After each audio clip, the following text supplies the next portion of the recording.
Alright, hello ladies and gentlemen, welcome back to the channel. Today I will be giving you my full card breakdown of UFC 321 that took place over the past week.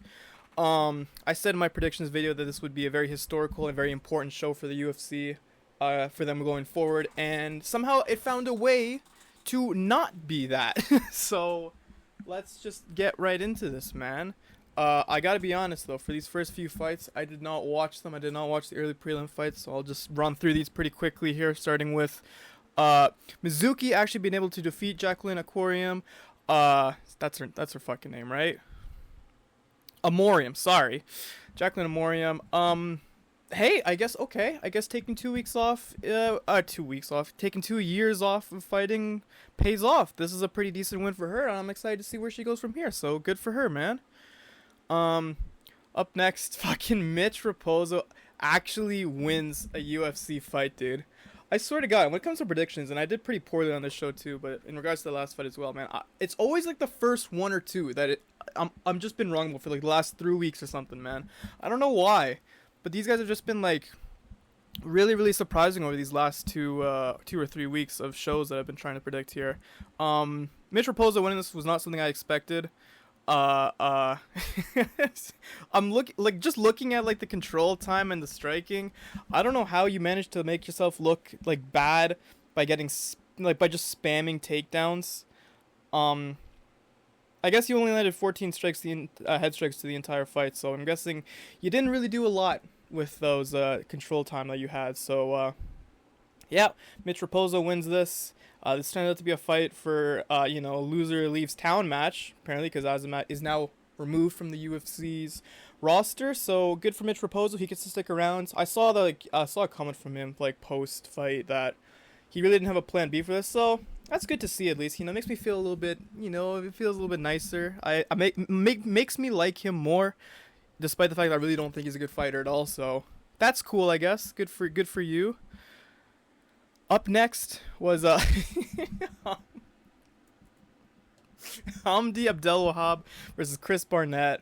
From what I saw, this was like the sloppiest, like jiggliest heavyweight fight that's happened this entire year. All I saw was that Chris Barnett's ass was out at one point, man. That's all I saw, is that this man was cheeked up on a Thursday afternoon, bro.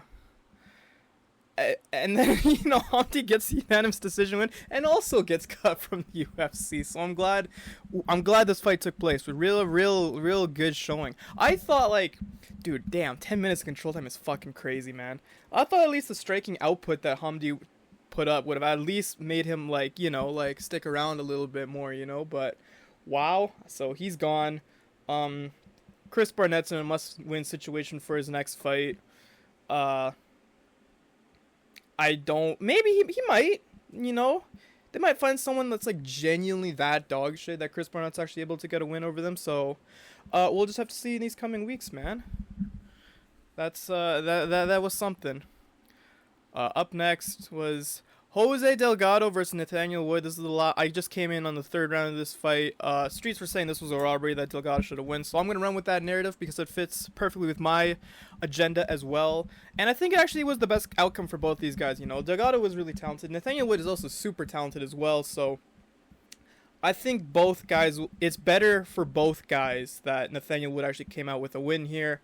It keeps his momentum up, and Delgado can bounce back pretty easily. So yeah, I'm excited to see more from Nathaniel Wood. Like I said, Delgado will probably still be doing good things going forward, so I'm not mad.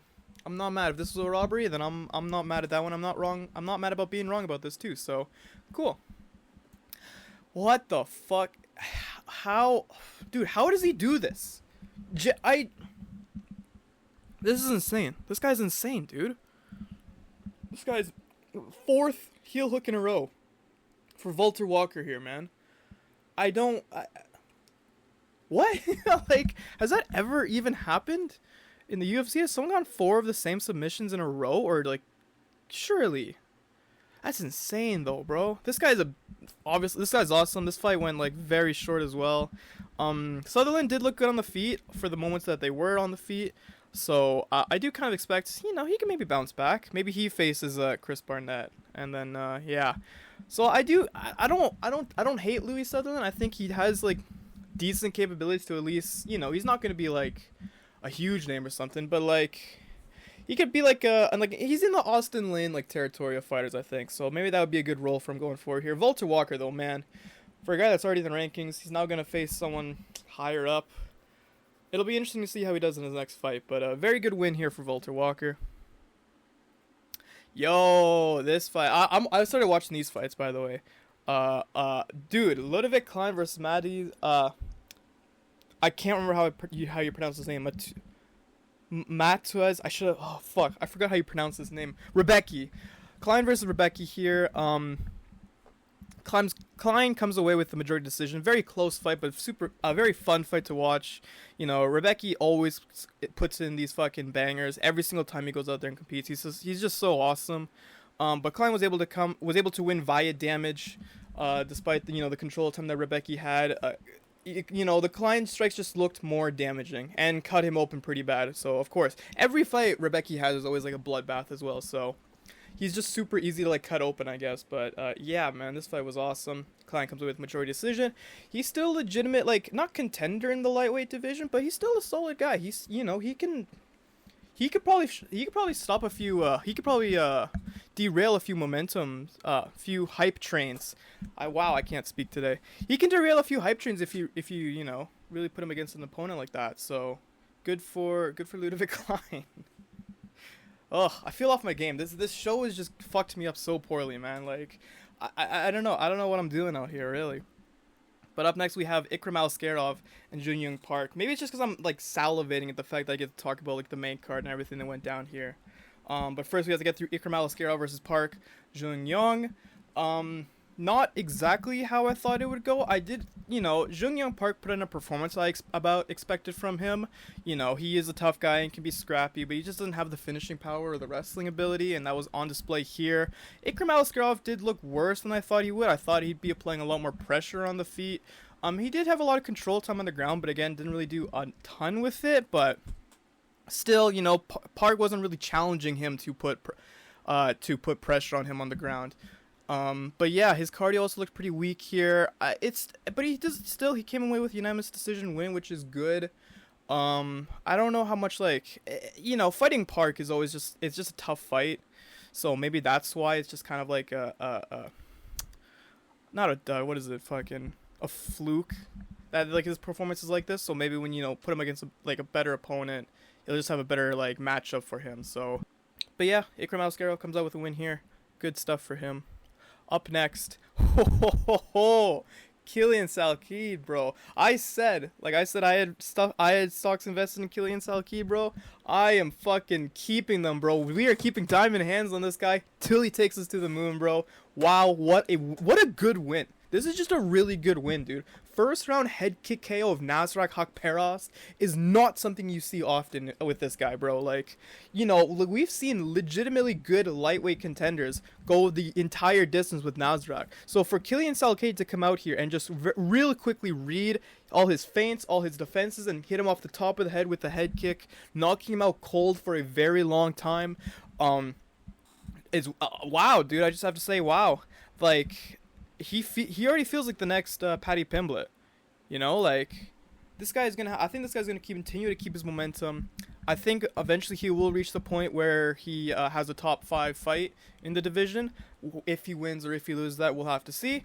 But that's my prediction for Killian Salkilld. That's how much I think that's how much I rate this guy, is that I think he's gonna be able to make top 5 and fight someone like of that caliber, and maybe not win, but at least reach that point. I think anyone in the top 10 he could probably beat. So I'm very excited to see Killian Salkilld going forward here. That sucks for Nasrat. I think he'll still bounce back. He's still a real legitimate contender of that level. So not an easy fight for most people, but Killian Salkilld made that look easy. So I'm really excited to see how he does going forward here. Up next, as we go on to the main card, Azamat Murzakanov versus Alexander Rakic. Oh, bruh. I don't know what to say about this, really. Look at that significant strikes. Murzakanov had 3. He had 3 significant strikes. He had 1 significant head strike, and it was the knockout blow. I don't know what Rakic was doing in this fight. You know, he had 7 inches of reach advantage, and he also had the size advantage. It was very visible. Like, Azamat Murzakanov looks like a fucking middleweight. But instead of... I mean, he was for a bit. He was fighting at range. He was kicking and jabbing. He was looking good for the first start. But then, man, this guy, he just started closing the distance. He was chasing takedowns against Murzakanov, which he looked puzzled at that he would even start doing that, until Murzakanov eventually started being able to defend them. And then as Rakic dropped his level and closed in on the distance, looking, you know, just staring directly at his leg, Murzakanov comes in with a fucking jab that levels Rakic, basically knocks him out. And while he's down, he totally covers up. He's done. And Murzakanov gets the win here. And it's like, what? All that time spent training, you switch camps, you do this and that, and then you just lose like that because of a shitty game plan? Like, what are we doing here, man? This Alexander Rakic, he's 2-5 since the Jimmy Manuel head kick KO, dude. I don't know what to say. Maybe Murzakanov is a future champ. Maybe that's just what it is, you know? Like, he's just got that much power. Like, every other person Rakic has lost to in this losing streak. Maybe he's just another champion. So I don't know. Maybe that's only good I could like take away from this for Rakic, man. Is that like Murzakanov is still just that good of a fighter, but Rakic really gave himself no help for this fight. I don't know why he fought the way he did. I thought that was very confusing, and he ended up paying for it. So there you go. That's just that. Speaking of guys who just paid for the way they fought, what the fuck? Dude, what the hell, man? What? Okay. I will never complain about like a Dagestani like wrestle fucking a guy ever again in my life, dude. Like, just give me the fucking Bilal Muhammad fights. Give me the Colby Covington fights again, dude. Cause what the fuck was this, Jaden Almeida? What were you doing? You have a speed advantage. You have the athleticism advantage. This Volkov guy is just a big hulking fucking statue of a man. You clearly are able to get the takedowns because every single one you shot, he only stuffed 2 of them. You shot 7 takedowns. How would you have as many takedowns as you do significant head strikes? You had 9 significant strikes total with 10 minutes of control? How would you have more minutes of control than strikes? What are we doing? You think you're gonna win a fight that way? Oh, that's such pussy shit, man. That's insane that you would fucking... That's just so insane that you would do something like that. You would fight like this, man. That's so insane that you'd want to try to fight like this because you think that's how you're going to be able to win, man. Like, I don't know, dude. That's crazy. Thankfully, though, thank God, thank the Lord above that it did not go that way for him. Volkov gets the split decision win because he was throwing more strikes on the bottom than Almeida was on top. He was doing fucking nothing. And also there were points where Volkov was able to get on top of Almeida. Which how? How are you allowing the 6'7" man to fucking get on top of you? You can chain wrestle. I've seen it. Oh, this physically hurt to watch, man. It's just this whole thing stunk, dude. And the fact that you're 1 win away from a title shot, man. Aspinall would have fucking like destroyed you if you tried to fight like that against him, dude. Like, for real. I don't think you understood what you had coming for if you won that, which thank God he didn't. We get to see the Volkov rematch, or maybe we don't. I'll talk about that later on. But still, disgusting performance from Jaden Almeida, bro. Like, I was appalled watching that. And the fact that he thought he won. I'm sure, like, it's just, yeah, alright, we're moving on. To a better fight. God, what a refresher. I can't believe that, right? Watching Nurmagomedov being like, I'm watching a Mario Bautista fight, and this is like a refresher to what I've just seen, dude. What are we doing here? Hats off to Mario Bautista, though, dude. He was very active throughout this fight. He looked good on the feet. He was defending the grappling pretty well. He was defending his back pretty well. He kept at range on the striking. He fought the hands whenever Umar was on his back. And he had some good strikes in. He had a knockdown. He landed a fucking knee right across fucking Umar's chin that knocked him down for a second. He literally looked like he was out. And I was like, that was insane. Also, the great submission attempt he had on his leg in the first looked really good still. But unfortunately for him, Umar is still just more slick and more skillful fighter than Mario Bautista is. He was totally able to control the fight. He was very active on the ground too, which is how you want to fucking fight a guy. You know, he was looking for the head strikes. He was just looking at ways to control him. He looked good. It was just a really good performance from Umar Nurmagomedov, man. Like, it was just a good bounce back. He looked like the guy that, you know, he's still been built up to be. Clearly above, like, you know, a level above the rest of the bantamweight division here. Because, again, doing this against someone like Mario Bautista is very impressive still. So, yeah, this was a good performance from him. Hopefully his cardio is improved so that, which I think they will, is that they will run back the rematch with Merab, and this time Umar gets it done, bro. He will finally be able to fucking rein his cardio in, control Merab. He'll go takedown for takedown, or so that when he'll probably stay on the feet, and hopefully his striking has improved enough that, like, he doesn't get caught again, because he seemed to be a bit chinny, man.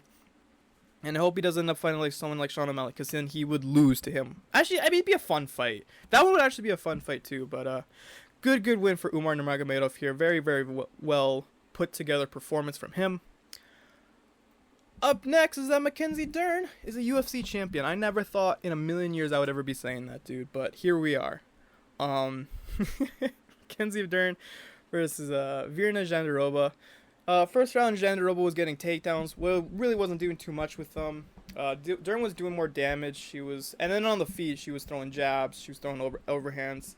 And then on the ground, she was throwing elbows off her back. So, good first round for Mackenzie Dern. Second round, Jandiroba was finally doing stuff on the takedown. She was landing ground and pound, so I gave the round to her. And then Dern kind of took over these last 3 rounds. Outstriking her on the feet, landing her jabs, just doing more damage off her back and getting out of the takedown attempts and the grappling exchanges that Jandiroba was throwing her. And then in the 5th, Jandiroba was slowed down in the 5th, and Dern kind of took over with the boxing and then started getting takedowns of her own. So good performance from Mackenzie Dern, man. She looked good throughout this entire fight. It was a competitive one. It was kind of slow, so it wasn't the most exciting fight in the world, but she looked good while doing so. So I do think that was the right decision. I do think that, based off what we saw from the last fight and how much damage matters when you're in a fight like this, Mackenzie Dern winning did make sense. Again, very close on the statistics, but it was just a good fight, man. It was a good performance for Mackenzie Dern. I wonder what can we do with the strawweight division from here. I think So it was Tatiana Suarez that just beat Amanda Lemos. I don't think Suarez needs another fight to prove she deserves a title shot again. I think we're just going to go right into Mackenzie Dern versus Suarez, which will be very interesting to watch, I think. I think that's a pretty interesting fight. I think that makes sense. I think in terms of Virna Jandiroba, who she can fight next. What was that fight that was going down? Wait, I actually gotta look this up now. Right. Yasmin Lucindo versus Jillian Robinson. I think the winner of this gets to fight Jandiroba because she's pretty much beaten everyone else here, like Jean Janan, Lupi Godin she's beaten, so I think that would make sense. And then, so we do Dern versus Suarez, Jandiroba versus Eisman or Jillian, and then Yan Xiaonan can fight Tabitha Ricci? Yes? Man, who the fuck? Actually, hold on. Have these two fought? Lemos and Xiaonan? Have these two fought? They haven't?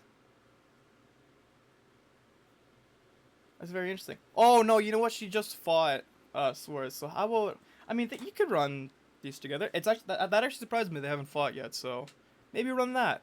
And then Lupi Godinez can fight Tabitha Ricci. I don't know, dude. This division's kind of fucked. This division is kind of fucked now. Maybe Alex Steinar can get a big push and just fight Someone like Godinez or something, dude. I don't know. This division's kind of boring now. But still, good one for Mackenzie Dern. That's good for her. I'm happy for her.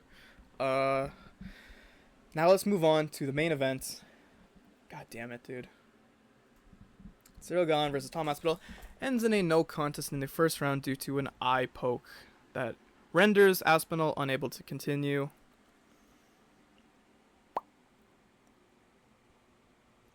Of course, man. Of course, dude.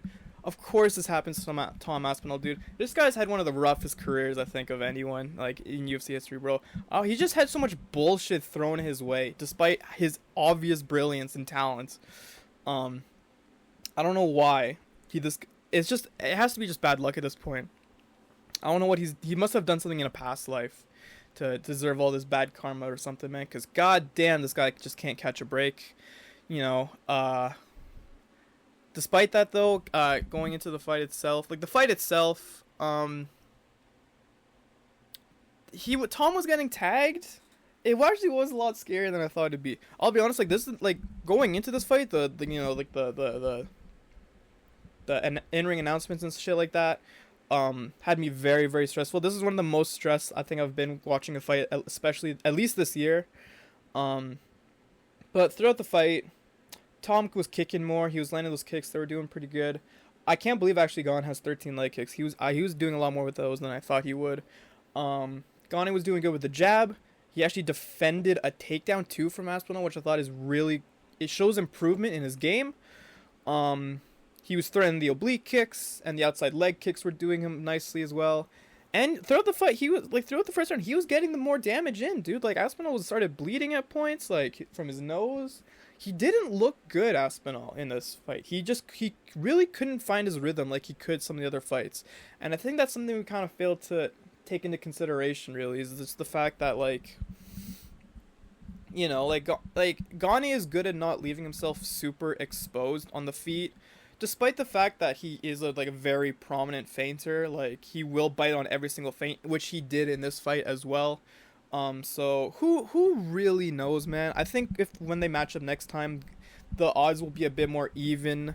It will be they'll favor Gane a bit more because of this performance, which I think he looked really good in. But then decided to eye poke Tom Aspinall, which sucks, dude. I don't know why the UFC really just can't get a grip on figuring out how to stop these. They tried it for a few months, and then they decided, oh, well, no one's getting knockouts anymore. We have to see people getting concussed, dude. So we're gonna go back to the old gloves. I just don't. Yeah, I don't know, dude. I don't know why they just can't adapt new gloves, or just fucking. Yeah, I don't know, man. It's just it's a shitty situation. That sucks. And that really took the air out of the entire event, genuinely. Because, yeah, man, this pay-per-view kind of blew.